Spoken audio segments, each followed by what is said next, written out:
Good morning. जैसे कि हम हर शनिवार किसी न किसी विषय को लेके आपके साथ मिलते हैं, आज हम डॉक्टर मनदीप सर से मिल रहे हैं। ये हमें बताएंगे कि आफ्टर स्टंट हमें कैसे अपनी केयर करनी है। जिन पेशेंट को स्टंटिंग या कुछ हो रखा होता है वो कैसे अपनी केयर करेंगे, कैसे अपना ख्याल रखेंगे। सर आप कुछ बताएंगे हमारे व्यूअर्स को? हाँ जी, नमस्कार, गुड मॉर्निंग।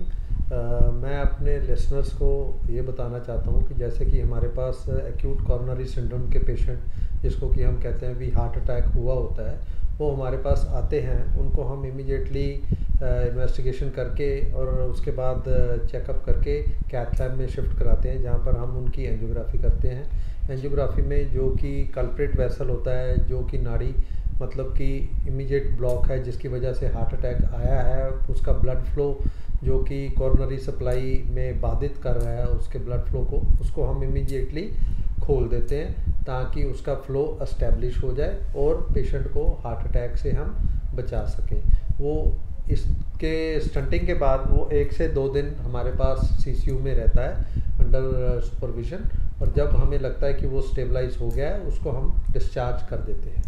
ठीक है। तो बहुत सारे पेशेंट ऐसे भी हैं कि जिनको हम बोलते हैं कि 5 और 7 दिन के बाद हमारे पास दोबारा फॉलोअप के लिए आइए, परंतु वो बहुत सारे पेशेंट कभी कभी फॉलोअप के लिए नहीं आते। सोचते हैं कि एक बार हमने ट्रीटमेंट करा लिया, हम ठीक हैं। अपनी वो हाइपरटेंशन का, डायबिटीज़ जिनको प्रॉब्लम है या हाइपरथायराइडिज्म है, वो उस चीज़ का ध्यान नहीं करते। और बहुत से लोग, बहुत से पेशेंट वो अपना सेल्फ मेडिकेशन करनी शुरू कर देते हैं, या फिर अपने लोकल प्रैक्टिशनर, लोकल प्रैक्टिशनर जो उनके घर के पास होता है उससे ट्रीटमेंट लेना शुरू कर देते हैं। वो ये नहीं सोचते कि हमारे को दोबारा हार्ट स्पेशलिस्ट को ही चेकअप कराना चाहिए जहाँ से हमने ऑपरेशन कराया है, सो दैट कि हमें प्रॉपर गाइडेंस मिलती रहे, जिस करके कि हमारे जो स्टंट हैं, जो ऑपरेशन हुआ है, वो हमारा रेगुलर फ्लो वो चलता रहे। हाँ जी। तो उनको कैसे मीन्स जब किसी ने स्टंटिंग करवा ली उसके बाद उनको फिर क्यों प्रॉब्लम आना स्टार्ट हो जाती है? कुछ पेशेंट आते हैं कि दोबारा कोई प्रॉब्लम आ रही है हमें, उसको क्या प्रिकॉशन लेनी चाहिए? हाँ, जैसे मैंने आपको बताया कि बहुत सारे पेशेंट, कई इसमें यंग एज ग्रुप के भी होते हैं, कई बहुत सारे जिनको कोमॉर्बिडिटीज़ जैसे कि और बीमारियाँ, हाइपरटेंशन, डायबिटीज़, टाइप 2 डायबिटीज़ जिसको कह सकते हैं, या फिर हाइपरथायराइडिज्म हो।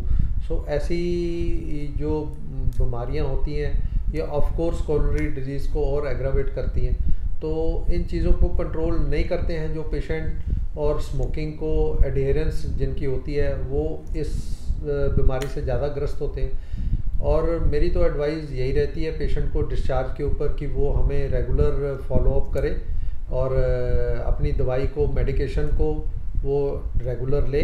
उसके बाद प्रॉपर जो इन्वेस्टिगेशन होनी चाहिए हर डायबिटीज़ के लिए, HbA1c वगैरह, और fasting blood sugar, random blood sugar, वो सब प्रॉपर घर पे करे या नियर बाय जो लैब है वो करके हमें, और चेकअप 15 दिन में एक बार रेगुलर चेकअप कराए और इको कराए हर 2-3 महीने बाद। और इन केस अगर कोई प्रॉब्लम उसको सांस, ब्रेथलेसनेस वगैरह हो रही है या कोई और दिक्कत आ रही है, तो वो इमीडिएटली हमारे पास कांटेक्ट करके हमारे को दिखाने आए।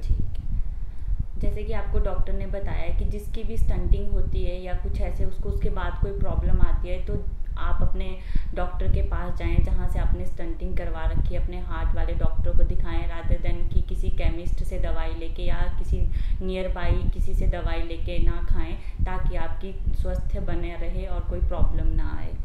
जी, सही बात है, ये बिल्कुल ठीक बात है। और पर मैं ये भी कहना चाहूँगा कि मरीज़ जो कि दवाई जिनको हम प्रिस्क्राइब करते हैं, वो अगर इन केस आने में उनको डिले हो रही है हमारे पास, या कोई इकोनॉमिकल कंडीशन उनकी ऐसी नहीं है, या उनको लाने के लिए कोई यहाँ पर घर पे कोई बंदा नहीं है, या जैसे भी, तो वो कम से कम उस मेडिकेशन को रेगुलर कंटिन्यू करते रहें। और हमारे पास SOS फ़ोन लाइन भी है इमरजेंसी, जो वहाँ पर भी कांटेक्ट करके वो हमारे से अपना कंटिन्यूएशन के लिए, मेडिकेशन के लिए बात कर सकते हैं। और फिर भी जब उनको टाइम मिलता है या कोई घर में उनका अटेंडेंट आता है, उसके साथ वो इमीडिएटली आएँ। और अपने कोलेस्ट्रॉल को भी रेगुलर चेकअप आफ्टर 2-3 मंथ्स वो कराते रहें, सो दैट कि उनका LDL लेवल और HDL लेवल वो भी जो अकॉर्डिंग टू यूरोपियन गाइडलाइंस और according to American ACC guidelines वो उसके अराउंड फ्लक्चुएट करे, सो दैट कि हमारा जो कि री-MI या अनस्टेबल एंजाइना या rehospitalization with ACS acute coronary syndrome जिसको कहते हैं, या दोबारा हार्ट अटैक होना, वो सब चीज़ों से हम बच पाएँ। और मैं बताना चाहूँगा अपने पेशेंट्स को कि हमारे पास कैशलेस फैसिलिटीज़ भी हैं, जैसे कि ECHS है, ESI है और TPAs भी हैं, प्लस आयुष्मान स्कीम भी है। सो ये सब चीज़ों का फ़ायदा भी हमारे पेशेंट्स ले सकते हैं। तो आप सबसे मैं अनुरोध करूँगा कि जिस किसी पेशेंट को भी या किसी को कोई दिक्कत हो तो वो हम फॉलो अप कर सकते हैं हमारे साथ। धन्यवाद।